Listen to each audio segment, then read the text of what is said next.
waaw mais aussi état bi war na tenir en considération ci rassemblement yi. waaw moo tax nag ñu bañ. parce que lu tax ma wax loolu mooy c'est comme si que ñoom bàyyiwuñu xel opposition bi et je pense que tey ñoom marche yi ñuy def ak li ñuy revendiquer état bi war na leen prêter oreille de ce fait ñoom dina leen permettre ñuy xam fa naka la ñuy poser les jalons xam lan la askan wi bëgg ak lan la askan wi di xaar. xam nga ñoo lànk par exemple bu defee marche naan électrification mais dañ koy applaudir parce que c'est ça aussi un état mooy ñenn ñii di naan ah ñun de amuñu lii ñele naan ñun amuñu lii ci loolu état sukkandiku ci pour mën a régler yenn yi nga xamante ne véritablement c'est des urgences waaye nag boo taxawee fële nga ne Farba génneel Farba. yaa ngi génn nag ci combat bi yow 1000 et quelques nga fi tëjoon du ko ëpp sans compter kii nga xamante ne tey mooy président de la République c'est-à-dire c'est ça que l'histoire retient vous avez été le seul pouvoir mu jàpp un président de la République tëj ko bi ngeen ko tëjee mu génn nekk président de la République vous avez été le seul pouvoir mi tëjoon premier ministre mu génn nekk premier ministre vous avez été le seul pouvoir mi jàpp président de l'Assemblée nationale takkal ko bracelet mu génn mu nekk président de l'Assemblée nationale ce sont les 3 institutions aujourd'hui au Sénégal kan moo ko def ñii fi toogoon l'histoire retiendra les Sénégalais sont assez matures Sénégalais yi tey xam nañ adduna bi nu muy doxee donc c'est quelques personnes taxaw di wax waxi kasaw terewut Sénégalais yi nelaw waaye comme ni ma la ko waxee un tonneau vide fait beaucoup de bruit. D'accord. Alors, et ces bruits là. Mais loolu du ñu teree avancer parce que li ñuy suul li ñu bëgg a suul moom lañ mënul suul. nan lañ bëgg a suul. li ñu bëgg a suul mooy jéego yi ñuy def li ñu bëgg a suul mooy la dette cachée. waaw loolu dinaa ci ñëw léegi parce que dafa am beneen effet comme ni ma ko waxee série de marche am na mais série de plainte aussi am na. parce que gis nañ ko mel ni Thierno Alassane Sall mu déposé plainte. wax dëgg yàlla Thierno Alassane xam nga de Azer xaar ma terminer rek. ñu gisaat ku mel ni Bougane mu ne dañ fi annoncé woon enveloppe bu 8 milliards sur la situation de Bakel kenn xamul affaire yi nu mu demee ñoom tamit déposé waat nañ plainte. te xam nga yooyu état du Sénégal aussi war na ci mën a indi ay leeral aussi. léegi la nga bëgg ma wax ci Thierno Alassane Sall. non maanaam plainte bi mu déposé. non c'est-à-dire xam nga bu amuloo immunité parlementaire plainte bu du fa génn moom parce que ki ñu njëkk déglu moom lay doon buy déposer plainte ñu jàpp ko dafa am immunité parlementaire parce que moom li muy wax nii dafa nekk di bëgg setal boppam ci mbir moo xamante ne. moo ci takk ne rib yëfu caaxaan la sax c'est-à-dire muy def nii amul liggéey quoi daa amul liggéey moo tax mu koy def waaye yow je veux même pas parler de Thierno parce que loolu lay wut moom dafa bëgg jaar ci dafa bëgg def Pastef escalier pour mun a egg ci fi mu egg waaye du ko am parce que mburu yëpp ci fuur lañ jógee waaye wute nañ cafka bu defee ne Sonko ya mu doon def moom tamit loolu la bëgg a def pour arriver au pouvoir il se trompe lourdement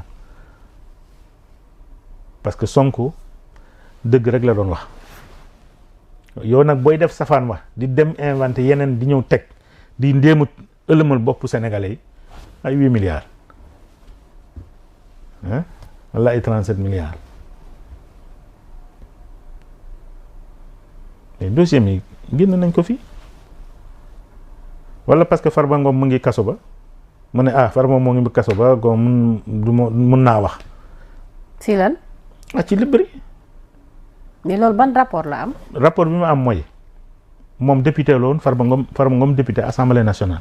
waaw bi ko Farba Ngom di naan man maa doon dem jëli ñi ànd waxal dafa wax assemblée parce que moo ko doon jàppale sax ñoom Samba Daan ñoo ko doon jàppale ñoo ko doon téyel tànk. Farba Ngom foofu la ko toroxal ko biir digg assemblée nationale yaa ngi ci biir assemblée nationale nga xaar ba génn nga ne waaye damay dem porter ji plainte wuta bi mu waxee génnoo dem taxaw ci pupitre bi wax waxul de ñoom Samba Dang ñoo ko doon jàppale ñoom Sonko Ousmane Sonko ñoo ko doon jàppale tànk ci assemblée nationale. kon yow boo génnee tey nga ne yow da ngay porter plainte contre Azer dans l'affaire Azer et parce que y a des milliards yu ñu kii kuy njiig moom mooy njaag moom ci wàllu Azer. ba léegi tey l'idée de la transparence ñu leeral dossier bi defal ndànk rek da nga defal nekkuñu ci. gis nga gars yi lépp lu ñu jalon bu ñu posé rek xam nañ lu tax mu posé ko moom bu ñu koy kii gis nga ren da nga gis lu bëri dina leer léegi nag il va se victimiser pourtant man maa njëkk a porter plainte état par rapport ak l'affaire Azer xam na ni dossier bi dinañ ko ci laaj léegi nag muy anticiper jéem a teg ay mbir pour que ëlëmal bopp sénégalais pour wax ni non. ak voyage bi mu def yëpp fële Espagne ak yëpp dem ñëw ut ay documents. waaye yow lu muy wuti document moom am na document yi di lu muy wuti document man ngay mën naa la sax génneel document yi moom bi ngi tax ci rib lu muy wuti document du ñoom ñoo ko indi pawa yooyu du kan moo ko leen fii di fii lañ leen fekk di ay pawa Sénégal ay awa pawa EPC yëpp fii lañ ko fekk donc ce n'est pas Jean-Michel moo leen indi fii au contraire Jean-Michel dafa ñëw fekk ko fii ñu ngi doon luubal ànd ci ak ñoom Thierno Alassane yi teg seeni deal pour bëgg jaaree ci Azer lekk xaalisu Sénégal yi Jean-Michel le directeur dañ koy féliciter chaque jour moom moo ñëw ne ko dakk ne ko lii dootul am loolu nag parce que c'était une affaire de milliards léegi nag loolu nag naxasaal seen chance seen milliards yooyu doon xaar foofu nag nga xam ne moo doon seen aduna rawatina moom Thierno Alassane Sall loolu lañ laal loolu moo tax loolu moo ko métti waaye loolu du continuer. d'accord alors DG sànq dafa am loo wax ci sa biir wax nga anticiper ko mu jëm ci wàllu FMI directrice FMI am ay kàddu yu mu yëkkati jëmale ko ci nouveau projet bi nga xamante ne war na ci liggéey ak Sénégal. bon interprétation yi nag bari na ñii ñu ngi naan confirmé na ñi naan confirmé wul mais li nga xamante ne nii tey moom la ñu war a retenir dans l'affaire FMI et que une bonne fois pour toutes ñu régler cette question et on avance mooy que lan la Sénégal ban taxawaay la war a taxawee ak état du Sénégal pour que tey ñu dépasser stade bi ñu toll parce que ça fait presque 1 an ñun ñuy nekk ci discuter dette cachée ak ñàkk dette cachée ñu nekk ci discussion boobu presque 1 an donc war nañ dépasser stade bi du l'idée li ministre bi wax ñu ngi xool nu ñu relancer li nga xamante ni moom mooy économie bi. xam nga lu ne fang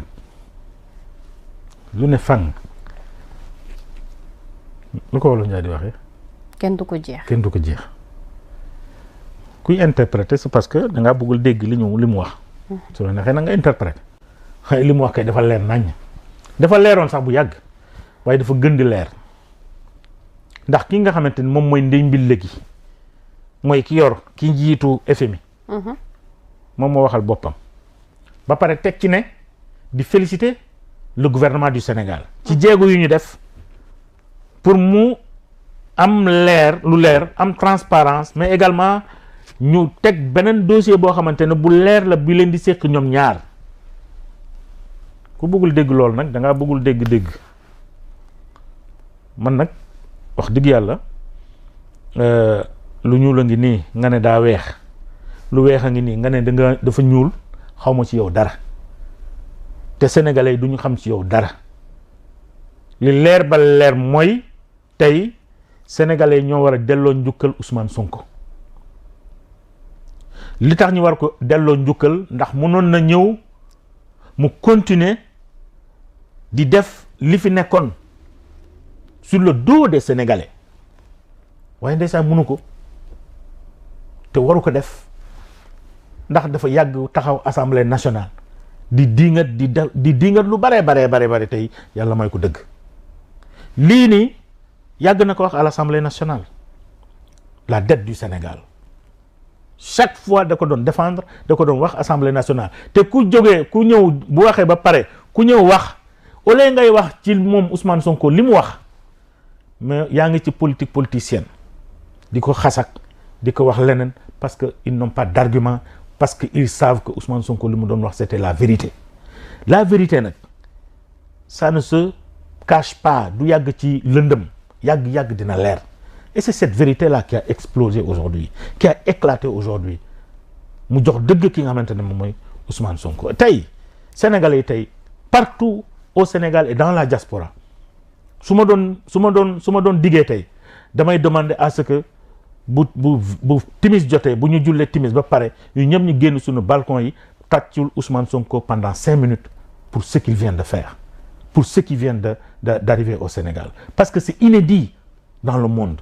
C'est inédit. Il y a aucun pays yoo xamante ne lii mus na fa am pouvoir bu ñëw ne lii am na fi dama ko bëgg leeral balaa ma ci dugg ba pare nag moment boobu yow da nga soxla woon xaalis. Moment boobu Sénégal dafa soxla woon xaalis pendant 2 ans. Un pays comme le Sénégal en Afrique de l'Ouest qui fonctionne sans les bailleurs, sans la Banque mondiale, sans le FMI, et le pays fonctionne. Ça, il faut être Diomaye, il faut être Sonko. Ça, c'est une prouesse extraordinaire. Et aujourd'hui, FMI semble avoir dit ça dans son commentaire. Loolu la bëgg a xamle que tey ñi nga xamante ne ñoom ñooy ñi yor pouvoir bi actuellement nii, ils ont fait un excellent travail et il faut les féliciter.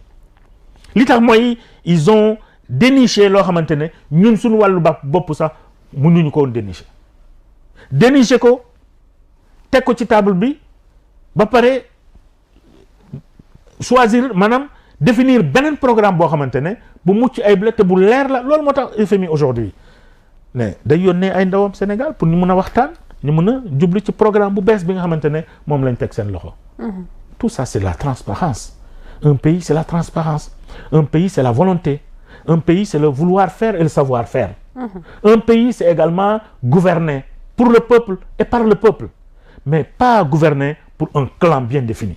Malheureusement, Sénégal, pendant 12 ans ou même plus, c'était un clan qui était là, qui était en train de bouffer l'argent des Sénégalais. Moo nekkoon di booming, moo doon justice, moo doon judiciaire, moo doon exécutif, moo doon lépp mu ko doon def fii pour un seul clan au Sénégal. Et c'est ce clan-là aujourd'hui qui continue le combat contre Ousmane Sonko, qui continue le combat contre le peuple sénégalais. Bay financer ay nit yoo xamante dañuy tollu fële pour mën a naxsaay réew mi Sénégal. Parce que Pape Malick Ndour li mu wax nii waxu ko comme ça ci waxu kasaw parce que loolu lañ nekk di nas, mais c'est peine perdue pour eux parce que nag c'est plus de 54% ñoo voté Diomaye, plus de 56% ñoo voté Ousmane Sonko pour ñu am une majorité à l'Assemblée nationale. Donc c'est pas ay ñoo xamante ne dañoo am 0,1% ñoom ñooy taxaw fii di yuuxu di naan ay noonu nañ def lii nañ def lële. Tey gis nañ ku mel ni Ayib Daffé mu am lu mu porté mu jëm ci mise en résolution lu jëm si wàllu mise en accusation du moins concernant le président Macky Sall. Est-ce que da ngeen koy yóbbu haute cour de justice? Est-ce que aussi loolu dina mën a est-ce que li am ni li FMI est-ce que aussi dina yomb pour ngeen toppee ko lu mel ni haute trahison? Est-ce que li am nii ci dette cachée, est-ce que ça c'est pas une haute trahison? Kilifa bu toll ni moom président de la République, chef suprême, malgré moom nu mu nekkee di wane ni nee na moom dette boobu noonu à chaque fois daf koy xam nga sa sortie là gis nga lan la Macky Sall était nga baal ma le président Macky Sall était chef de l'État du Sénégal te yàggul président de la République du Sénégal yàggul dara mu dem. Vous pensez qu'il n'est pas au courant de beaucoup de choses au Sénégal? Am na lu bëri mu ngi koy yëg waaye nag dafa fàtte ni il n'est plus le président de la République, il y a un autre qui est président de la République. Lu mu xam kookoo ko gën a xam. Moo tax il a multiplié ses sorties parce que lii mu ngi ko doon gis mu ngi ñëw. Cette sortie du FMI xamoon na ni sortie bii dina am. Mais kon pourquoi muy nii? non dafa nekk di préparer lii la doon préparer. Parce que nee na nañ ko wax bu dee dette cachée am na ci yan circonstances la amee ainsi de suite. ma ne pourquoi depuis que Diomaye ñëw nekk président de la République au pouvoir depuis boobu ñu ngi ciy wax il n'en a jamais répondu. Il attend un moment bien précis mu ciy répondre. C'est parce que FMI moo doon préparer cette sortie là. xamoon na ni dina feeñ lii la doon préparé leneen lu mu doon préparé xam na ni li nga xamante ne moom mooy mise en accusation bi ñi ngi koy préparé Sénégal xam nga assemblée dafa nekkoon vacances donc am na lu bëri loo xamante ne buñ ko defaree tamit du mën a dem assemblée léegi mais moom ci ay nitam xam na ni ñi ngi préparé mise en accusation mu ne xaaral ma def sortie et dans sa sortie li mu gën a mettre en exergue pour mën a maanaam clowner les Sénégalais il utilise la chanson mais dans sa chanson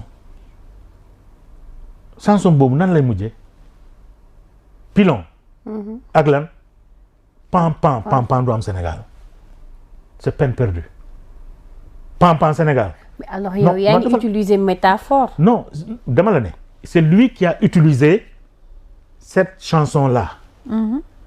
Et cette chanson se termine par pilon pan. Nous on sait lire dans sa communication. Il est en train de faire une communication et nous on a fait aussi communication. Et bi mu waxee loolu xoolal ma kii Pape Malick Ndour lu mu wax. Pape Malick Ndour ci kàddu kan lay wax. président Macky Sall bi ñu koy jàpp assemblée fu mu doon dem. aéroport fan la doon bëggoon dem. Maroc oui. dem fekki Ablaye Macky Sall. non mais nee na dafa amoon benn exercice. Macky Sall la doon fekki ji. bu mu doon defi. Macky Sall la doon fekki wax en fait. mooy li ñu doon nas rek mooy li ñu nas rek foofu la bëggoon dem. kële ne pilon pan kii ne fii population bi na génn pour ñu déloger le gouvernement actuel. Pour faire tomber le gouvernement actuel. On suit avec beaucoup d'intérêt. Kenn ku nekk na nga assumer sa responsabilité. Kenn ku nekk na nga assumer sa responsabilité. jiiñ nañ fii nit ñi des terroristes. jàpp benn xale bu ndaw jiiñ ko terroriste. léegi yow li nga def nii lan la. C'est plus que terrorisme. Et pourtant yaa fi indi ay loi terrorisme comme ni ma la ko wax sànq teg ko fii nga ne loolu yëpp pour que nit ki bu demee marche bu defee dara rek nga jiñ ko terrorisme. Dans la sous-région à part le Mali ay yooyu amul fenn fooy dégg terrorisme mais Sénégal nga doon dégg terrorisme comme si le Sénégal dañ ko bombardé comme si le Sénégal dañ ko def naka sul noonu c'est comme si Sénégal terrorisme ñi ngi fanaan fii. Tout ça c'était pour avoir l'opposition ba woon et toute l'opposition je ne parle même pas du PASTEF seulement mais toute l'opposition dem nañ fii ba tëj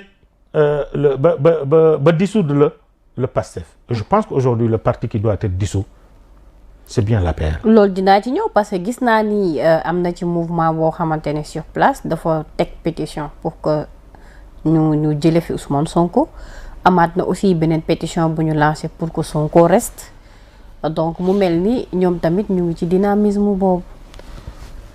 ñooñu fu ñu nekkoon ci élection yi Sénégal c'est pas un pays de pétition c'est un pays démocratique bi nga xamante ne le président de la République est élu par les Sénégalais les députés sont élus par les Sénégalais ñoom fu ñu nekkoon ci élection présidentielle fu ñu nekkoon ci élection législative bu doon pétition kese ñun bu ñu defee pétition moom mi def pétition sax dañ koy génne Sénégal ndax bu fekkee ne pétition kese ñun bu ñu génne léegi ñu ne ki def pétition bi nañ def pétition ci moom 3 heures de temps laa lay may day bu bagaasam fekkee loolu la. mais est-ce que haute trahison boobu ngeen bëgg a toppee président Macky Sall dina yomb. c'est plus que de la haute trahison dina am na yeneen ak yeneen parce que c'est le seul c'est pas du ay nitam yooyu du ñoom parce que c'est ça l'intérêt de prêter serment booy prêter serment da ngay waat nga ne ko man jiñ naa ni dinaa def tout ba respecter li nga xamante ne moom mooy loi wu Sénégal également faire respecter les lois ak yeneen ak yeneen ak yeneen ak yeneen ñëw kese yaa waat ci kanam ki nga xamante ne moo la war a mën a atte ëllëg léegi nag yow li nga waat yëpp defoo si nga def safaan wa buñ la deful dara mooy waat kon kenn benn président waratul waat fii donc haute trahison la parce que li nga xamante ne moom mooy sunu justice daa nërmelu te moom moo ne woon dina def tout ba faire respecter la loi justice moom moo ko fi nërmelu kon haute trahison la. Crime économique bi fi am c'est un crime économique, c'est de la haute trahison moom moo ko fi def. Crime corporel yi fi am ñaati nit a fi dee. waaw loolu ubbi nañ ci enquête. peut-être enquête yi dina ko leeral mais loolu nag ci haute trahison yëpp ci haute trahison la yëpp haute trahison la parce que da nga ne woon damay def lii nga def safaan wa nga waat ci kanamu sénégalais yi waat ci kanam ki nga xamante ne moom mooy le conseil constitutionnel bi nga xamante ne moom moo yor sunu arkaw véritablement juridiction réew mi banqaas yi nga waat ci kanamam nga ne ko ah man de waat naa ni lii dinaa ko def lii dinaa ko def lii dinaa ko def ci càppandaw nga defoo ci benn au contraire da nga def safaan wa kon yow haute trahison la ñi fi dee ci wàllu waxuma la sax ci manifestation waaye dem jàpp nit indi ko teg ko mais loolu haute trahison la te bul fàtte ne Hissène Habré fii lañ ko jugé. Abdou Diouf fii la bàyyi Hissène Habré Abdoulaye Wade fii la bàyyi Hissène Habré moom mu ñëw moom moo demandé à ce que ñu atte Hissène Habré ñu atte ko mu dee ancien président de la République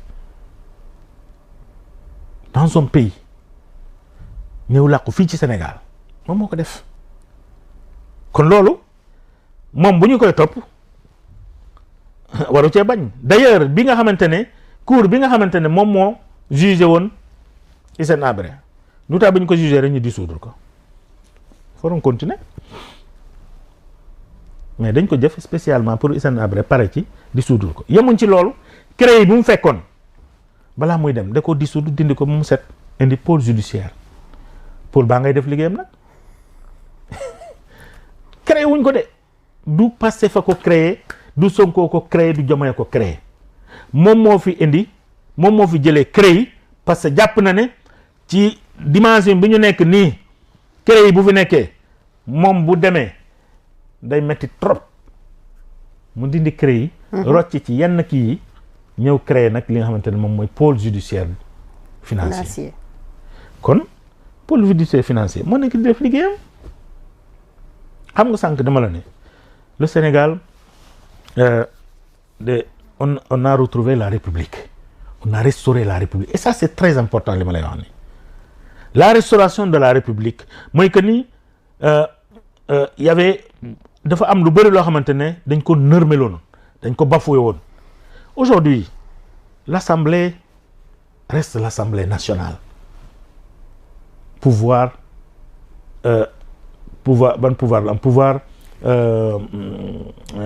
législatif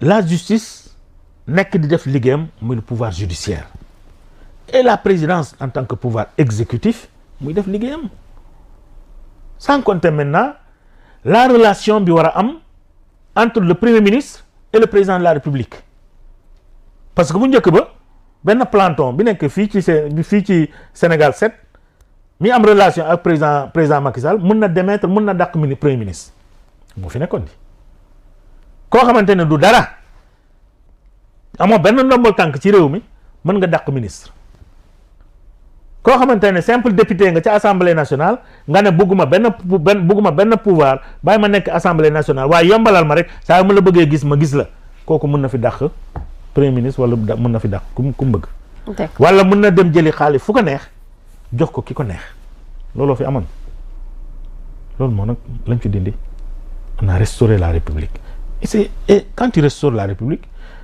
il faut un état c'est des voilà ay bànqaas la mais bànqaas yooyu yëpp da nga koy delloo seen place ministre ba nga delloo ko place am mu joué rôle am DG bi nga delloo ko place mu joué rôle am keneen ak keneen nga delloo ko mu joué rôle am ainsi de suite loolu mooy état ndax yow yow état nga man état la kii état la kee état la que nga ànd ak man ñàkk ànd ak man état nga et ça c'est très important.